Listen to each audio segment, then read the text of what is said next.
Le vendredi, vous le savez, nous vous proposons une émission garantie sans Covid dedans, ou presque. Ce soir, on va explorer notre cerveau, notre mémoire, comment la faire travailler alors que nous sommes tous confinés, comment profiter de ce temps-là pour s'exercer, par exemple. Et la réponse, eh bien, on va la voir avec notre invité. On reçoit un mentaliste ce soir. Bonsoir Fabien Olicard. Bonsoir. Quel étrange métier, mentaliste. On pourrait le définir en disant que vous maîtrisez l'art d'exploiter au mieux nos capacités cérébrales. Vous avez publié plusieurs livres, dont le best-seller que voilà. Votre cerveau est extraordinaire. 50 astuces qui vont vous changer la vie. C'est aux éditions First. Vos spectacles, votre chaîne YouTube cartonne, plus d'1,5 million de personnes qui vous suivent. Fabien Olicard, vous proposez une approche pédagogique de votre savoir-faire. Alors, première question qu'on doit vous poser souvent, j'imagine. Est-ce qu'on peut vraiment transformer, améliorer notre cerveau, notre mémoire et devenir un crack du cerveau, justement ? En fait, la bonne nouvelle, c'est qu'il n'y a même pas à se transformer le cerveau ou à modifier quoi que ce soit. C'est qu'il est déjà très, très bien fait. Par contre, on a un peu oublié, sciemment ou inconsciemment, les techniques pour bien l'utiliser. Et moi, c'est ça qui me passionne le plus, aussi bien pour m'en servir moi-même que pour le retransmettre. Donc, on aurait tendance à sous-exploiter notre matière grise, surtout peut-être en temps de confinement où on en fait peut-être un peu moins que d'habitude ? Je ne sais pas si on en fait moins ou pas que d'habitude, mais en tout cas, on a perdu nos réflexes d'utilisation de notre cerveau, surtout quand on est un petit peu au ralenti. Comme on est toujours débordé, c'est un bon moyen de fuir le fait de se mettre à réfléchir, à apprendre des nouvelles choses ou à se rendre plus curieux, à découvrir de nouvelles choses. Et là, le confinement, c'est au contraire le moment pour remettre un peu tout ça en marche. Oui, vous dites qu'on a eu longtemps des techniques en fait de mémorisation extrêmement efficaces, bien avant d'ailleurs que toutes les technologies, les nouvelles technologies apparaissent. Ça remonte aux Grecs, je crois. Oui, aux Grecs et même avant les Grecs, c'est-à-dire que la première technologie qui a fait mal à notre mémoire, c'est le papier, parce qu'on a commencé à déposer l'information. Mais avant le papier, on n'avait rien pour faire ça. Donc la transmission était à l'oral et eux avaient été obligés par la force des choses de comprendre comment marchait notre mémoire. Ils ont découvert ce truc extraordinaire. La mémoire traite l'imaginaire et les souvenirs de la même manière.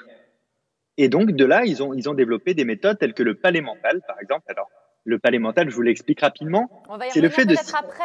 D'accord, Sur les techniques, juste pour bien comprendre, on est d'accord du coup que quand on nous dit on n'utilise que 10% de nos capacités, de notre cerveau, c'est une réalité ou c'est pas la réalité ?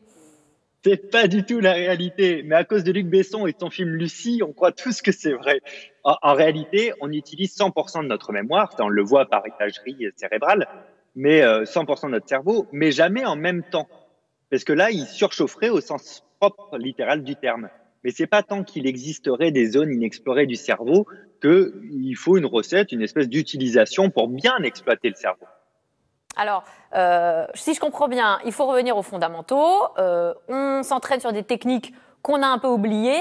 Vous parliez justement du fameux palais mental, je crois. Alors, dites-nous ce que c'est cette technique du palais mental pour s'exercer justement à mieux utiliser notre mémoire. Alors, ça vient de la méthode des lieux, des Grecs. C'est d'ailleurs de cette période-là grecque qu'on tient le fait dans une conversation de dire en premier lieu, en deuxième lieu, etc.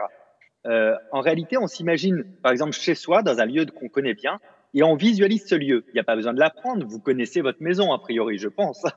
Je Vous la confirme. connaissez très bien. Alors, imaginons que vous deviez retenir, on va prendre le plus basique, une liste de courses. Vous vous imaginez aller dans votre entrée et puis vous imaginez visuellement ce que vous devez acheter, mais dans votre entrée. Alors, si par exemple j'ai des carottes à acheter, je vais imaginer mon entrée encombrée de carottes. Et si ensuite je dois acheter des œufs, je vais imaginer la fenêtre de l'entrée avec des œufs qui sont écrasés dessus. Et je vais comme ça passer de pièce en pièce dans ma maison imaginaire en déposant tout ce que j'ai acheté.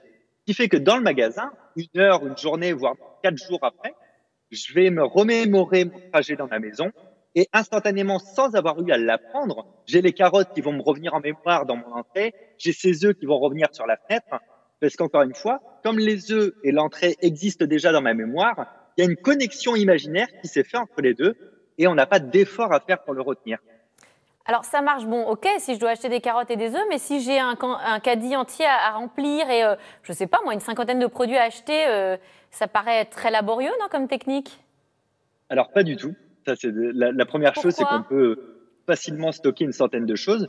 puisque le cerveau, quand il vit une expérience par ses 5 sens, il le retient naturellement.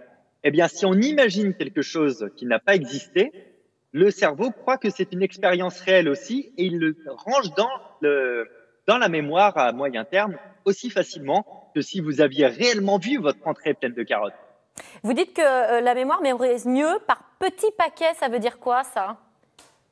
Alors, en fait, la mémoire temporaire, elle a tendance à retenir 7 choses en moyenne à la fois. Le 7. 7 est un consensus, c'est entre 5 et 8, on dit 7 en général. C'est pour ça que, par exemple, pour retenir un numéro de téléphone, vous allez rejoindre les chiffres 2 par 2 vous n'allez pas retenir 10 chiffres, mais 5 nombres en réalité. 5, c'est faisable. Et encore, si vous vouliez, vous pourriez trouver quelque chose d'encore plus simple. Si la fin du numéro de téléphone, c'est 1999, vous avez plus intérêt à retenir 1999, ça va rentrer tout de suite dans votre mémoire, plutôt que de vous dire 1999. Est-ce Plus que vous ça révisez, fonctionne? plus c'est facile. Oui. Est-ce que ça fonctionne aussi pour de la mémoire à plus long terme? Puisque là, on parle de liste de courses, effectivement, ou d'apprentissage comme ça sur du court terme. Alors oui, la mémoire à long terme, elle fonctionne très bien si on va taper dans la courbe d'oubli. En gros, quand vous apprenez quelque chose, quelle que soit la méthode, ça va redescendre très rapidement. Si vous placez une révision au bon moment, en général une semaine après, ça va réactiver pour plus longtemps l'entrée en mémoire à long terme. Donc après, on conseille généralement de réviser 15 jours après, puis un mois après, puis 6 mois après, puis un an après, juste pour réactiver l'information, parce que le cerveau, il fait un tri, il se dit si ça me sert jamais, je vais l'éliminer. Des bons petits conseils pour les élèves, peut-être, qui nous écoutent en ce moment, ou pour leurs parents, qui pourraient leur donner des petits trucs et astuces pour réviser leurs leçons. Pour finir cette interview, Fabien Olicard, j'aimerais parler quand même de deux autres de vos spécialités, la prosodie et le non-verbal. Alors, dites-nous ce que c'est. Alors, la prosodie, non, c'est pas tant ma spécialité. On va dire le paraverbal et le non-verbal. Donc ça, c'est le fait de pratiquer le mentalisme qui m'a amené à ça. D'abord par l'illusionnisme et puis après par les sciences psychologiques. C'est le fait de comprendre que la communication globale d'une personne, alors elle passe essentiellement par le verbal, par les mots qu'elle prononce, mais on a beaucoup d'informations avec comment se comporte le visage de la personne, les micro-expressions, est-ce que la personne se rapproche, est-ce qu'elle recule, est-ce qu'elle devient dans les aigus, dans les graves, est-ce qu'elle coupe les mots. Tout ça peut nous donner des pistes. C'est jamais des vérités scientifiques à 100%, mais c'est des pistes pour essayer de comprendre ce à quoi pense la personne. Bon, alors je vais faire attention aux mimiques que je fais en vous interrogeant. On peut peut-être passer aux travaux pratiques en regardant plutôt ce qui se passe dans l'actualité. On voulait vous demander ce que vous avez pensé du discours d'Édouard Philippe, du Premier ministre, mardi dernier. Je vous propose qu'on regarde et puis vous nous dites ensuite. Ok. Protéger, donc. Tester ensuite. Là encore, les recommandations scientifiques ont évolué. Et après tout, sans doute est-ce normal face à un virus inconnu.